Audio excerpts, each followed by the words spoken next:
God was telling Abram to kill his son. From a logical standpoint, for God to even suggest this is completely ridiculous. It was against all odds that Abraham and Sarah even had a child in their old age. And now Abraham was supposed to sacrifice his son and offer him to God as a burnt offering? Abraham would have to be completely insane to follow this command, right? But God was testing Abraham. Abraham had tried to take matters into his own hands before.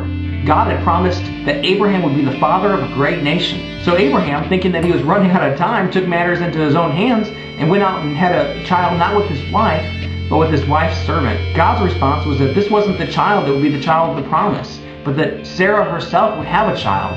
And she did, because God is faithful. So here God was testing Abraham and testing his faith to see if Abraham would be faithful no matter what the command was. When it came down to it, God didn't want Abraham to kill his son Isaac. God wanted Abraham not to doubt God and to stop taking matters in his own hands.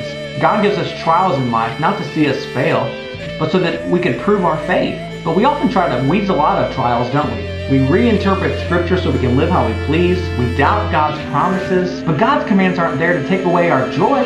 They're there to give us a stronger faith. And with that stronger faith, we can then have greater joy in God's promises, knowing that He's working out all things for our good and His glory.